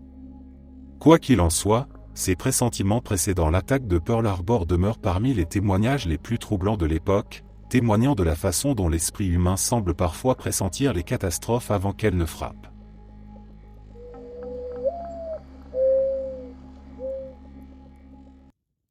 Rosemary Brown et la musique venue de l'invisible. Dans les années 60, à Londres, vivait une femme discrète nommée Rosemary Brown. Elle menait une existence simple dans une petite maison modeste, élevant seule son fils et travaillant comme femme de ménage pour subvenir à leurs besoins. Rien ne la destinait à devenir une figure médiatisée ni à attirer l'attention du monde musical. Pourtant, en quelques années, elle devint l'un des cas les plus troublants du XXe siècle dans le domaine de la clairvoyance artistique. Rosemary expliquait qu'enfant elle avait parfois l'impression d'entendre de la musique sortir de nulle part. Ce n'était pas un souvenir ni une mélodie tirée d'une radio. C'était comme si une présence invisible lui murmurait quelques notes. Elle n'y prêta pas vraiment attention jusqu'à ce qu'elle devienne adulte. Un matin, alors qu'elle jouait distraitement quelques accords sur un piano ancien qu'on lui avait donné, elle sentit une sensation étrange. Ses doigts se mirent à bouger presque malgré elle. La mélodie qui surgit était complexe et riche, bien au-dessus de son niveau réel. Rosemary, surprise, retira brusquement ses mains du clavier. Cette expérience marqua le début d'une série d'événements qu'elle aura du mal à expliquer par la suite. Elle affirma que des compositeurs morts depuis longtemps venaient lui rendre visite et lui dictaient des œuvres nouvelles. Elle parlait de Liszt, de Chopin, de Schubert, de Debussy et même de Beethoven. Chaque apparition, disait-elle, avait une atmosphère différente. Liszt, selon ses mots, venait avec une énergie vive et presque théâtrale. Chopin, lui, semblait plus réservé, fragile et mélancolique. Beethoven lui apparaissait comme une force imposante, silencieuse mais déterminée. Quand l'un d'eux se manifestait, Rosemary s'asseyait au piano et laissait ses mains suivre les instructions.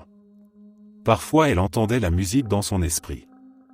Parfois, affirmait-elle, la présence guidait directement ses doigts. Elle ne prétendait pas entrer en transe ni perdre le contrôle total. Elle restait consciente mais ressentait comme une impulsion venant d'ailleurs. Les œuvres qu'elle retranscrivait étaient étonnamment techniques et comportaient des passages extrêmement difficiles que même un pianiste confirmé aurait du mal à composer spontanément. La rumeur se répandit rapidement dans le monde musical. Certains journalistes vinrent l'écouter. Ils furent frappés par le contraste entre sa vie modeste et la sophistication des morceaux qu'elle présentait. Des musicologues se rendirent chez elle pour analyser les partitions. Certains d'entre eux affirmèrent que les œuvres attribuées à Chopin ou Liszt contenaient des caractéristiques stylistiques étonnamment proches de celles des compositeurs authentiques. Bien sûr, il ne s'agissait pas de pièces identiques mais souvent de variations qui semblaient prolonger leur style comme si un même esprit continuait d'inventer. Un critique musical, après avoir étudié plusieurs de ces pièces, déclara qu'il était difficile de croire qu'une femme sans formation approfondie pouvait composer spontanément des œuvres aussi complexes. D'autres, plus sceptiques, pensaient qu'elle reproduisait inconsciemment des structures musicales déjà entendues dans sa jeunesse. Rosemary restait humble et ne revendiquait aucun talent propre. Elle disait qu'elle n'était qu'un intermédiaire, une sorte de secrétaire musical chargé de noter ce qu'on lui soufflait. L'un des moments les plus marquants fut lorsqu'elle présenta une pièce qu'elle affirmait lui avoir été dictée par Franz Liszt lui-même. Un pianiste de renom tenta de la jouer en public. Il expliqua ensuite qu'il avait été déconcerté par la difficulté technique et par la cohérence interne de la pièce, très proche de l'écriture tardive de Liszt. Selon lui, seule une personne ayant une maîtrise approfondie de la composition pouvait élaborer une telle structure.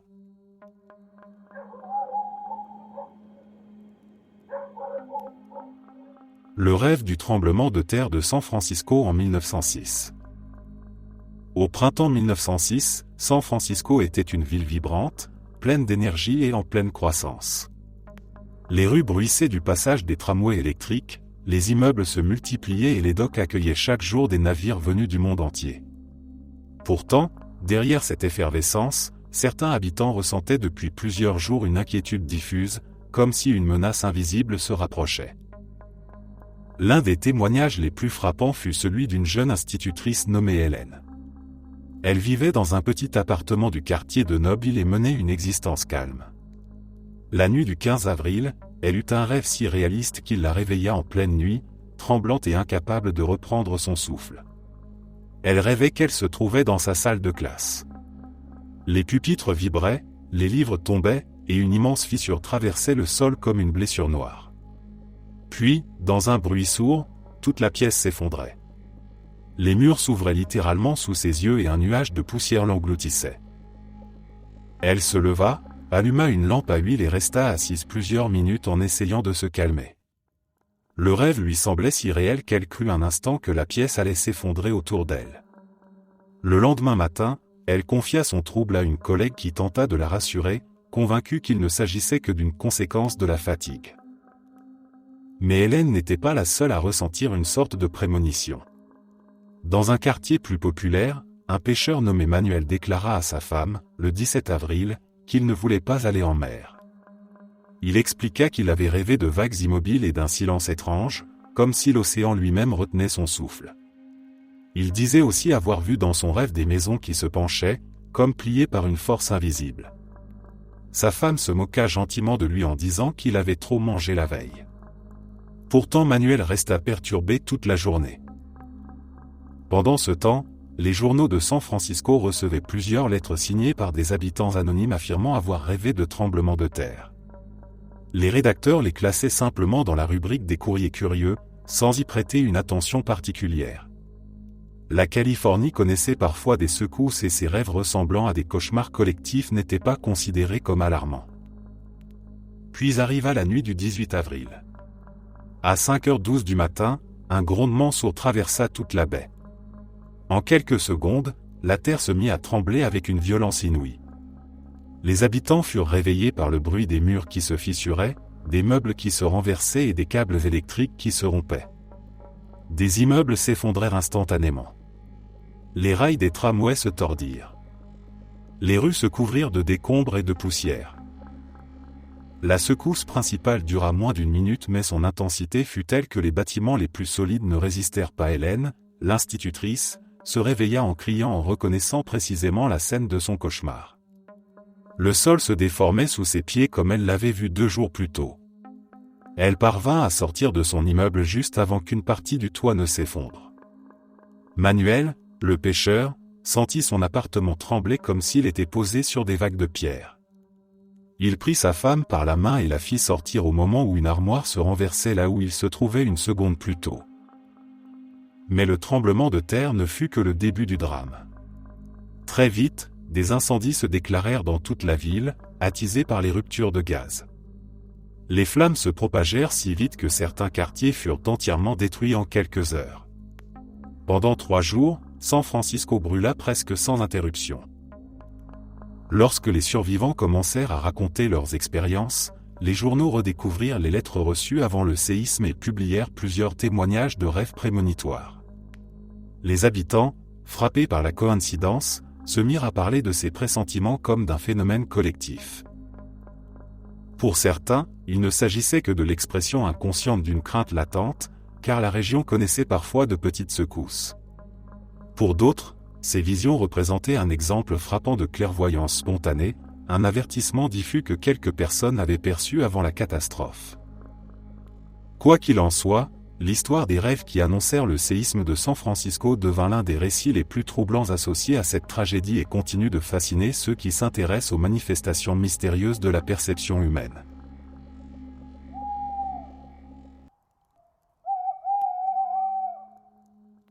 Marie-Paul Côté et la vision du meurtrier. Dans les années 80 au Québec, une affaire criminelle bouleversa une petite ville située en bordure du fleuve Saint-Laurent. Une jeune femme avait disparu alors qu'elle rentrait chez elle après son travail. Sa famille, inquiète, signala immédiatement la disparition à la police. Les recherches commencèrent aussitôt mais malgré les patrouilles, les interrogatoires et les fouilles méthodiques, aucune piste solide n'émergeait. La communauté entière était en état de choc et les enquêteurs se trouvaient dans une impasse. C'est dans ce contexte que le nom de Marie-Paul Côté fut suggéré par un agent de police qui avait déjà entendu parler de ses capacités inhabituelles. Cette femme discrète, d'apparence ordinaire, travaillait dans un petit commerce et ne se mettait jamais en avant. Pourtant, ceux qui la connaissaient savaient qu'elle possédait une intuition étrange et parfois déroutante. Elle avait déjà aidé des familles à retrouver des objets disparus ou donné des indications surprenantes sur des événements qu'elles ne pouvaient pas connaître. Les policiers hésitèrent. Certains étaient sceptiques et craignaient de s'appuyer sur des informations non rationnelles. Finalement, devant le manque de progrès, ils décidèrent de la rencontrer. Marie-Paul accepta de les aider mais demanda un moment de calme chez elle pour se concentrer. Elle s'assit dans son salon, ferma les yeux et posa entre ses mains une photographie de la disparue. Elle resta silencieuse de longues minutes. Elle expliqua plus tard qu'elle ressentait parfois des images qui ne venaient pas d'elle, comme si quelqu'un les projetait dans son esprit. Ce soir-là, elle déclara qu'elle voyait la jeune femme debout sur un sol humide, éclairé par une lumière faible. Elle décrivit une odeur de terre mouillée et un vent frais. Puis une scène plus précise se forma dans son esprit. Elle vit un homme se tenir à quelques pas de la victime. Elle ressentit en elle une tension intense et un mélange de colère et de peur. Elle se mit à décrire l'homme avec une étonnante précision. Elle parla de son âge approximatif, de la façon dont il se tenait légèrement voûté, de la forme de sa mâchoire et même d'une cicatrice sur l'arrière de son cou. Elle ajouta qu'il conduisait un véhicule de couleur sombre et qu'il habitait selon elle non loin d'un grand bâtiment industriel. Les policiers prirent des notes mais restaient prudents. Toutefois, certains détails attirèrent leur attention.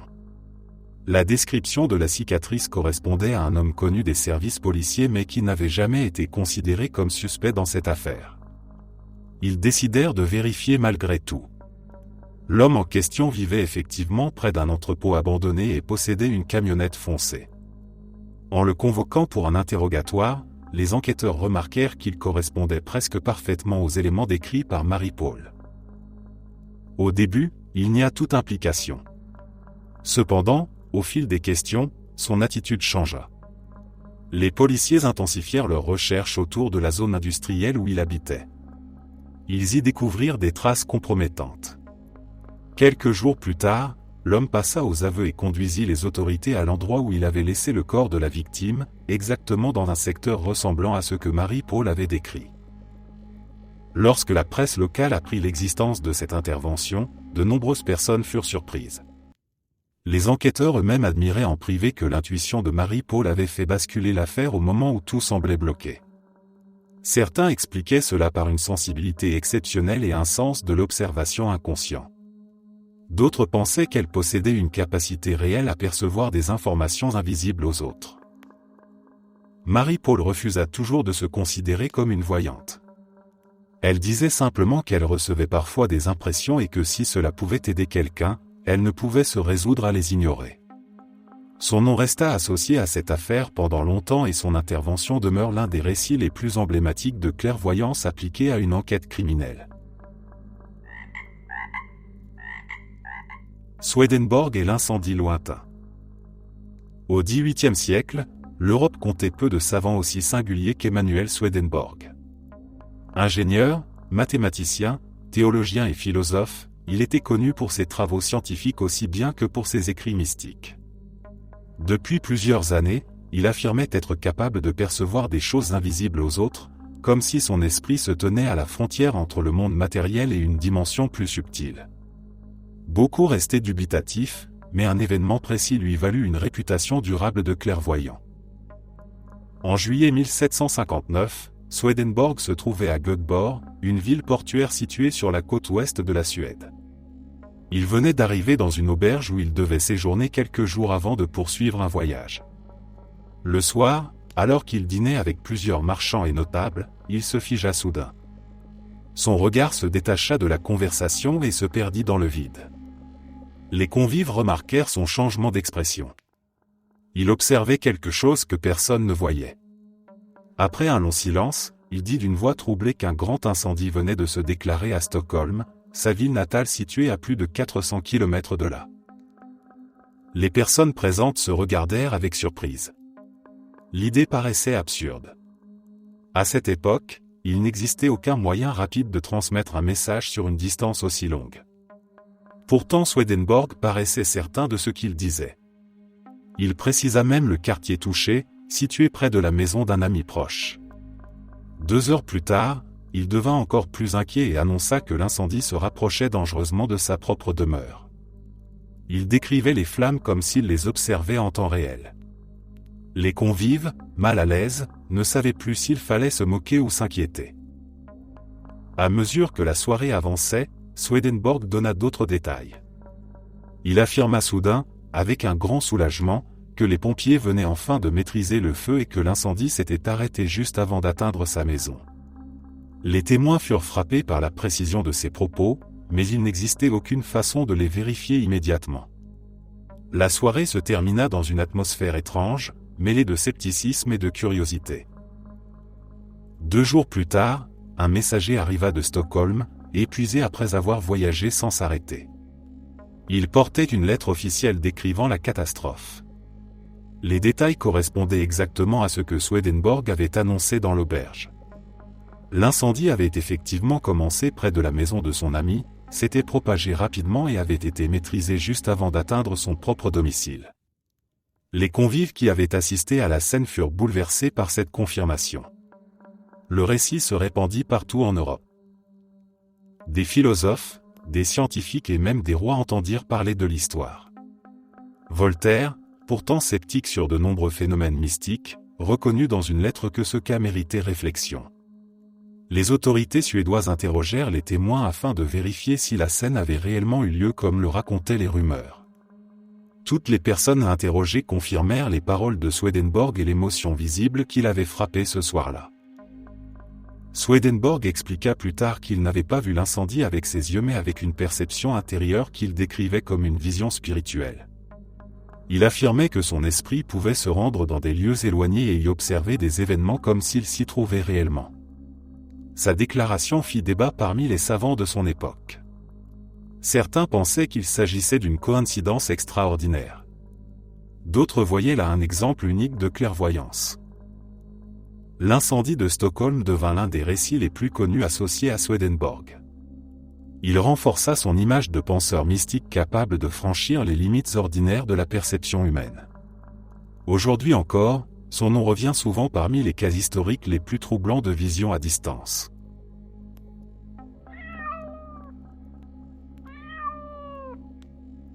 Orgyen Chokor Lingpa et les manuscrits invisibles. Au cœur des montagnes tibétaines, bien avant l'arrivée des routes modernes, vivait un jeune moine nommé Orgyen Chokor Lingpa. On le décrivait comme un être d'une grande douceur, silencieux et concentré, toujours plongé dans la méditation. Dès son enfance, il affirmait percevoir des lumières étranges lorsqu'il priait, ainsi que des symboles qu'il ne comprenait pas toujours. Ses maîtres pensaient qu'il possédait simplement une imagination vive, mais avec les années, ses visions gagnèrent en précision, jusqu'à attirer l'attention des anciens du monastère. Au Tibet, on racontait depuis des siècles l'existence de textes sacrés dissimulés dans les montagnes. Ils auraient été cachés par des maîtres spirituels afin d'être retrouvés au moment opportun par des êtres capables de les percevoir. On les appelait des trésors spirituels. La tradition expliquait que seuls certains individus, appelés révélateurs, pouvaient localiser ces manuscrits grâce à des visions. Un jour, alors qu'Orgien méditait dans une salle silencieuse éclairée par une simple lampe à beurre, il vit apparaître une image devant lui. Ce n'était pas une apparition vague ni un rêve. Il voyait très distinctement une grotte située dans une vallée au nord. Elle était reconnaissable par une forme particulière de roche, semblable à la tête d'un lion. À l'intérieur, disait la vision, se trouvait un manuscrit ancien enveloppé dans un tissu rouge. La vision était si nette qu'il en ressentit un choc physique. Il garda le silence pendant plusieurs jours, hésitant à en parler de peur qu'on le prenne pour un rêveur. Finalement, un matin, il expliqua ce qu'il avait vu à son maître. Celui-ci l'écouta attentivement, puis décida d'organiser une petite expédition. Ils partirent à pied, accompagnés de 3 autres moines, et marchèrent pendant plusieurs jours dans les vallées rocheuses du Tibet. Le vent était glacial et les sentiers escarpés. Pourtant, Orgien se dirigeait sans hésiter, comme s'il connaissait déjà chaque détour du paysage.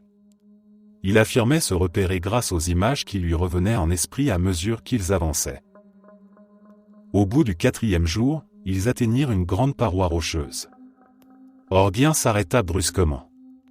Il reconnut la forme de la roche. C'était bien celle qu'il avait vue en vision. Il s'approcha du rocher et observa une fissure étroite. Elle semblait trop petite pour mener à une grotte, mais il insista pour qu'ils essaient de l'élargir. Après plusieurs heures d'efforts, les moines réussirent à dégager une ouverture suffisante pour passer. À l'intérieur, ils découvrirent une petite cavité souterraine remplie d'un air froid et sec. Au fond de la grotte, enveloppé dans un tissu rouge défraîchi, se trouvait un manuscrit ancien écrit en une encre brunie par les siècles. Les moines restèrent silencieux devant cette découverte inattendue. Aucun d'eux n'avait connaissance de cet endroit et rien n'indiquait que quelqu'un y avait pénétré auparavant. Orgien se mit à genoux et ouvrit délicatement le manuscrit. Les pages contenaient des enseignements spirituels que personne au monastère n'avait jamais vus. Le maître déclara qu'il s'agissait d'un trésor ancien, probablement dissimulé là depuis des générations. Ils ramenèrent le texte au monastère où il fut conservé et étudié avec respect. Cet épisode ne fut pas isolé. Au cours des années suivantes, Orgyen Chokor Lingpa fut associé à plusieurs autres découvertes similaires. Chaque fois, il décrivait une grotte, une cachette ou un symbole qu'il avait vu lors de ses méditations. Lorsqu'on se rendait sur les lieux, les objets ou les manuscrits se trouvaient exactement là où il les avait indiqués. Pour les habitants de la région, il devint une figure presque légendaire. On disait qu'il avait la capacité de voir à travers la roche comme on voit à travers l'eau. Les moines expliquaient que son esprit avait atteint un degré de clarté rare, capable de percevoir des traces spirituelles laissées dans les montagnes. Aujourd'hui encore, les manuscrits découverts grâce à ces visions sont conservés dans certains monastères tibétains et considérés comme des trésors culturels. L'histoire d'Orgyen Chokor Lingpa demeure un exemple fascinant de clairvoyance liée à la tradition spirituelle ancienne du Tibet.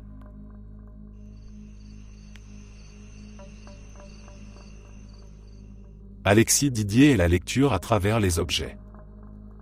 Au milieu du XIXe siècle, Paris était un lieu effervescent où se côtoyaient écrivains, aristocrates, savants et curieux.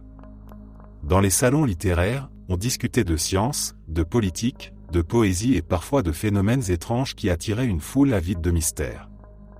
C'est dans ce contexte qu'apparut un jeune homme nommé Alexis Didier. Il était d'apparence ordinaire, discret, poli et très cultivé, mais ce qui le rendait exceptionnel était sa capacité à percevoir des informations invisibles aux autres. On racontait qu'il pouvait décrire le contenu de livres fermés, lire des phrases cachées ou percevoir des objets enfouis sous des couvertures sans jamais y toucher. Les premières démonstrations d'Alexis eurent lieu dans un petit salon parisien où se rassemblaient des intellectuels. L'hôte de la soirée apporta plusieurs livres choisis au hasard dans sa bibliothèque. Il demanda à Alexis de s'asseoir dans un fauteuil et lui mit dans les mains un volume fermé. Alexis ferma les yeux et respira profondément. Ceux qui étaient présents remarquèrent que son visage devenait soudain très calme. Après quelques instants, il annonça qu'il voyait une page présentant un poème en vers. Il en récita un passage d'une voix posée. Lorsqu'on ouvrit le livre, les invités furent stupéfaits. La page citée correspondait exactement à un poème imprimé à l'endroit qu'il avait décrit. Rapidement, la rumeur se répandit dans toute la capitale.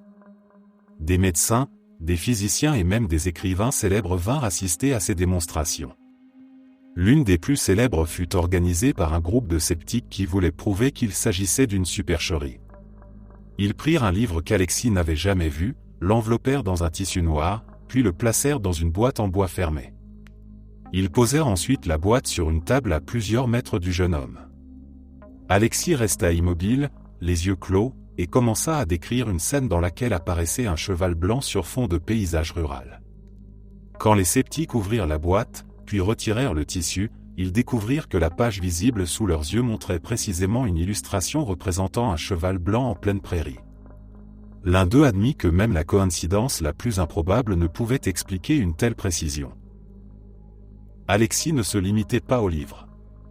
Dans une autre séance, on lui apporta une lettre scellée dont lui-même ne connaissait ni l'auteur ni le contenu.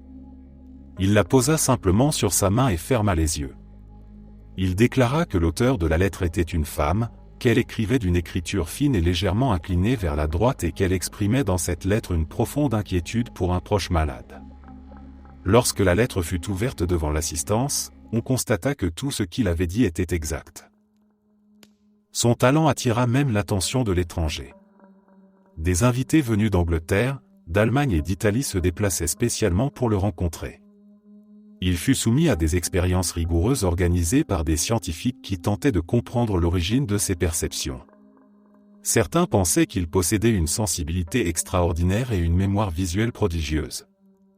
D'autres, incapables d'expliquer ce qu'ils voyaient, admettaient qu'il touchait peut-être à une forme authentique de clairvoyance. Alexis lui-même ne cherchait pas la gloire. Il expliquait qu'il n'avait aucun secret particulier. Il disait simplement que lorsqu'il fermait les yeux, les objets lui devenaient transparents et qu'il voyait à travers eux comme on voit à travers une vitre claire. Il affirmait même que parfois, lorsqu'il se concentrait, il pouvait sentir l'histoire d'un objet, ses propriétaires et les sentiments qu'ils avaient éprouvés. Sa santé fragile et la fatigue que lui causaient ces séances finirent par le contraindre à réduire ses démonstrations. Il continua cependant à recevoir des visiteurs jusqu'à la fin de sa vie. Les témoignages qu'il laissa derrière lui demeurent parmi les plus étonnants du XIXe siècle. Aujourd'hui encore, de nombreux spécialistes de l'histoire de la parapsychologie considèrent Alexis Didier comme l'un des cas les plus fascinants de clairvoyance expérimentale.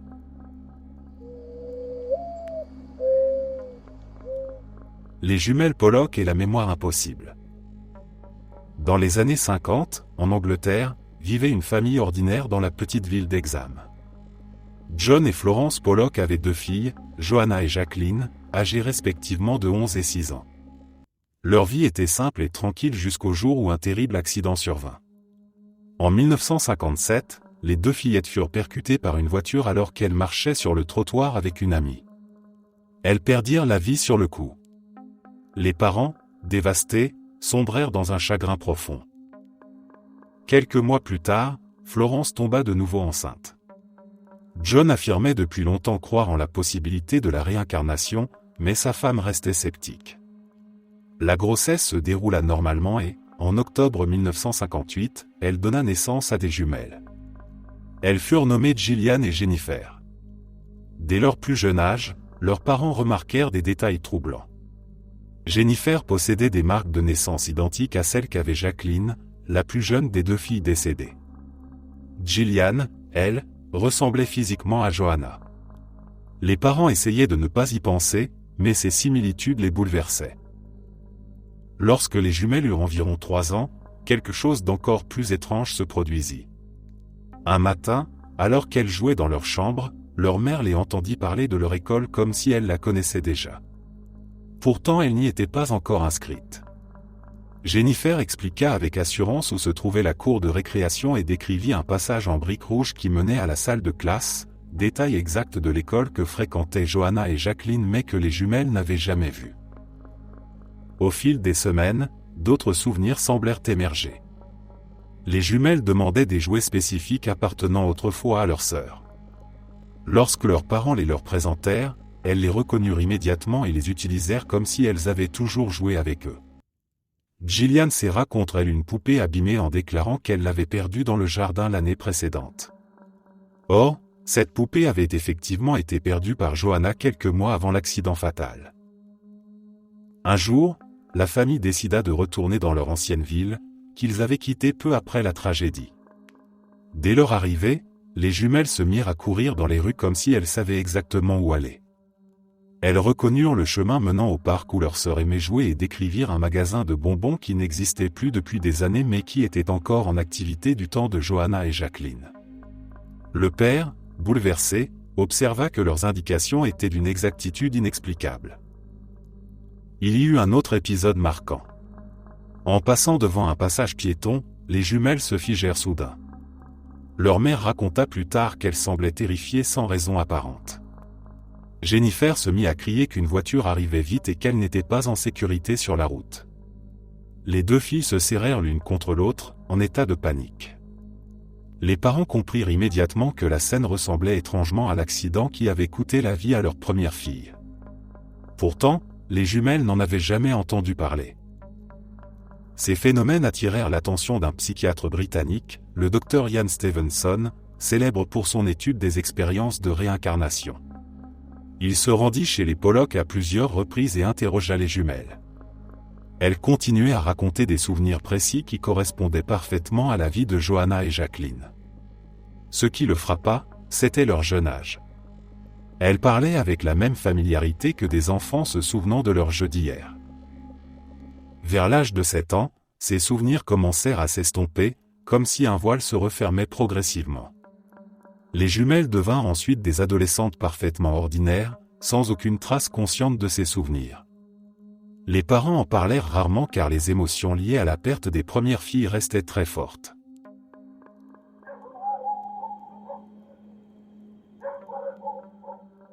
George Washington Carver et la vision de l'arachide. George Washington Carver était un scientifique remarquable, connu pour son intelligence douce et son attachement profond à la nature. Né en esclavage puis libéré alors qu'il était encore enfant, il devint l'un des botanistes les plus brillants de son époque. Il consacra sa vie à comprendre la relation silencieuse entre les plantes, la terre et les hommes. Ceux qui le côtoyaient racontaient qu'il parlait aux arbres, aux fleurs et aux herbes comme à des êtres vivants capables de lui répondre. Loin de se moquer de lui, ses étudiants voyaient en lui une sagesse profonde. Carver expliquait souvent qu'il avait des moments de vision intérieure, des instants où il recevait des réponses que ni les livres ni les expériences ne pouvaient lui offrir. Il disait que ces moments venaient tôt le matin, lorsqu'il se levait avant l'aube pour marcher dans la forêt. Là, dans le silence encore endormi, il affirmait entendre une sorte de voix intérieure. Pour lui, cette voix n'était pas celle d'un être humain mais l'écho d'une intelligence plus vaste qui se manifestait à travers la nature elle-même. C'est au cours de l'une de ces promenades qu'un événement marquant survint. L'agriculture du sud des États-Unis était en grande difficulté. Les récoltes de coton étaient ravagées par les maladies et les parasites. Les fermiers, accablés, demandaient de l'aide. Carver cherchait une solution depuis des mois. Un matin, alors qu'il marchait seul le long d'un sentier bordé de pins, il s'arrêta soudain. Il raconta plus tard qu'à ce moment précis, il sentit une force intérieure s'éveiller. Il ferma les yeux et une vision s'imposa à lui. Il voyait une petite arachide dans la paume de sa main. Elle semblait briller d'une lumière douce, comme si elle renfermait un secret. Devant lui, la scène changea. Il aperçut des laboratoires, des étagères remplies de bocaux, des liquides transparents, des poudres fines et des huiles dorées. Il vit des savons, des crèmes, des colorants et même des matériaux solides dérivés de la cacahuète. La vision n'était pas floue. Elle avait la clarté d'un souvenir. Carver ouvrit les yeux, bouleversé. Il retourna immédiatement à son laboratoire. Pendant plusieurs semaines, il travailla jour et nuit. Ses assistants racontèrent plus tard qu'il semblait guidé par quelque chose qu'il ne comprenait pas. Il manipulait les arachides avec une confiance absolue, comme s'il savait exactement ce qu'il allait obtenir. Rapidement, il mit au point des dizaines de procédés nouveaux. puis une centaine. Les résultats se multiplièrent à un rythme vertigineux. Il découvrit comment extraire des huiles pour fabriquer des cosmétiques, comment produire des colorants, des substituts de caoutchouc, des boissons nutritives et même des matériaux proches du plastique. Lorsque l'on demanda à Carver d'où venaient toutes ces idées, il répondit calmement qu'elles lui avaient été montrées. Il expliquait qu'il ne pouvait pas en être le propriétaire. Il disait que la nature avait simplement ouvert une porte pour lui en révélant ce que l'arachide pouvait offrir si l'on savait l'écouter. Beaucoup de scientifiques restèrent perplexes devant sa manière d'expliquer ses découvertes. Pourtant personne ne pouvait nier leur efficacité. Lors d'une conférence, un industriel lui demanda comment il avait réussi à tirer autant de produits différents d'un simple fruit sec. Carver sourit et répondit qu'il avait simplement accepté de recevoir les connaissances qu'on lui offrait. Il raconta alors son expérience dans la forêt, sans chercher à impressionner qui que ce soit. Il affirma que la vision avait été le point de départ de tout. Il insista sur le fait que l'harmonie avec la nature pouvait révéler des secrets que les instruments ne détectaient pas. Les découvertes de Carver transformèrent l'économie agricole de la région. Grâce à lui, les fermiers purent remplacer le coton épuisé par des plantations d'arachides et développer de nouvelles industries. Son nom devint un symbole de génie créatif allié à une forme de clairvoyance intérieure.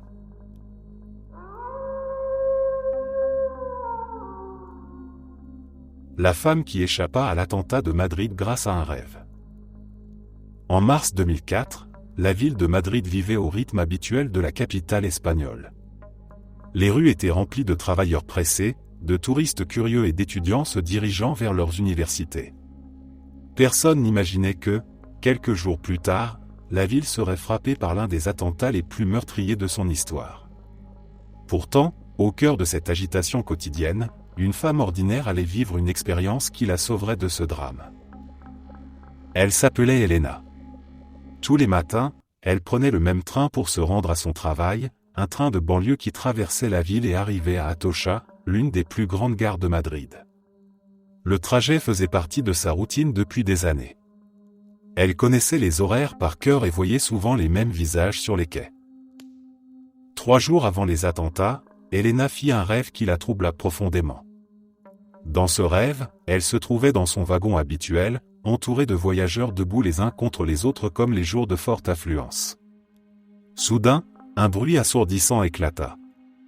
Les vitres volèrent en éclats et un souffle violent la projeta au sol. Elle vit des silhouettes tomber, des nuages de fumée envahir l'air et des cris résonner dans un chaos irréel. Elle se réveilla brusquement avec la sensation étrange d'avoir vécu une scène réelle. Toute la journée, elle se sentit nerveuse et agitée. Chaque fois qu'elle fermait les yeux, les images du rêve revenaient. Elle essaya d'en parler à une collègue qui lui conseilla de ne pas s'inquiéter pour un simple cauchemar. Mais au fond d'elle, Elena sentait une angoisse inhabituelle. Elle retomba dans un sommeil difficile la nuit suivante et fit de nouveau un rêve similaire. Le même wagon. La même explosion. Le même hurlement lointain des freins. Cette répétition la terrorisa. Le matin du 11 mars, Elena se prépara comme d'habitude. Elle enfila son manteau, prit son sac et se dirigea vers la gare. À mesure qu'elle marchait, un malaise s'installait en elle. Elle sentait une lourdeur dans la poitrine et une impression irrationnelle qu'elle devait rebrousser chemin. Elle arriva néanmoins sur le quai mais resta immobile, incapable de monter dans le train. Le véhicule arriva dans un crissement métallique. Les portes s'ouvrirent. Les voyageurs montèrent. Elle sentit ses jambes se figer. Au dernier instant, elle fit demi-tour et repartit en direction de sa maison en respirant difficilement. Quelques minutes plus tard, alors qu'elle marchait dans la rue, son téléphone sonna. C'était une amie qui criait qu'il y avait eu une explosion dans un train à Atocha. Elena s'arrêta net. Le souffle coupé, elle alluma la radio d'un kiosque voisin. La nouvelle venait d'être annoncée. Elle apprit ensuite qu'il y avait eu plusieurs explosions simultanées dans différents trains de banlieue, dont celui qu'elle prenait chaque matin à la même heure. Sous le choc, elle rentra chez elle en tremblant. Elle passa la journée à suivre les informations, incapable de réaliser pleinement ce qui s'était produit. Les images diffusées par les médias correspondaient terriblement à ceux qu'elle avait vus en rêve, les wagons éventrés, la fumée grisâtre, les passagers couverts de poussière et de sang, la confusion totale sur les quais. Elle comprit qu'elle avait échappé de peu à la mort. Dans les jours qui suivirent, elle raconta son expérience à sa famille puis à plusieurs journalistes. Beaucoup furent frappés par la précision de son rêve. Certains y virent un simple hasard. D'autres parlèrent d'intuition, de sensibilité extrême ou même de prémonition. Pour Helena, il ne s'agissait ni d'un miracle ni d'une capacité particulière.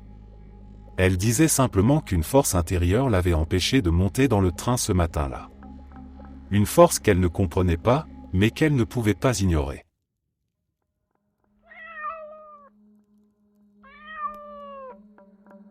Jeanne d'Arc et ses visions. Jeanne n'avait que 13 ans lorsqu'elle commença à entendre ce qu'elle appellerait plus tard ses voix. Elle vivait alors à Domrémy, un petit village rural où les jours étaient rythmés par les travaux des champs et les rumeurs de la guerre qui ravageait la France. Un après-midi d'été, tandis qu'elle gardait les animaux de son père au bord d'un champ, elle vit la lumière changer autour d'elle. Le soleil semblait vibrer. Le vent lui paraissait soudain plus doux et pourtant plus présent. Elle sentit une chaleur qui ne venait pas de l'extérieur mais de l'intérieur d'elle-même. C'est alors qu'elle déclara avoir vu la silhouette d'un homme lumineux qui s'avança sans bruit. Il n'y avait ni ombre ni trace de pas. Jeanne raconta plus tard qu'elle avait su immédiatement qu'il ne s'agissait pas d'un être ordinaire. Cette figure se présenta à elle comme étant Saint Michel. Il lui expliqua que Dieu avait un rôle pour elle et que son pays avait besoin d'être relevé. D'autres apparitions suivirent. Sainte Catherine et Sainte Marguerite lui apparurent d'une manière tout aussi mystérieuse. Toutes lui parlaient avec des mots qu'elle disait entendre aussi clairement que ceux d'un être humain. Elle lui répétait que la France serait sauvée et qu'elle en serait l'instrument. Jeanne tenta au début de garder cela secret. Elle craignait les moqueries ou la colère de ses parents. Mais les visions devenaient plus pressantes et les instructions plus précises. Elle devait aller trouver le dauphin Charles. Elle devait lever une armée. Elle devait délivrer Orléans. Finalement, à 16 ans, elle céda à ce qu'elle considérait comme un commandement spirituel. Elle quitta son village en affirmant qu'elle avait une mission envoyée du ciel. Lorsqu'elle arriva auprès du dauphin, elle reconnut immédiatement le vrai prince dissimulé volontairement au milieu de ses courtisans. Elle expliqua ensuite ses visions et la nécessité d'agir. Ce fut l'un des moments qui impressionnèrent le plus le futur roi, car personne ne lui avait révélé le subterfuge.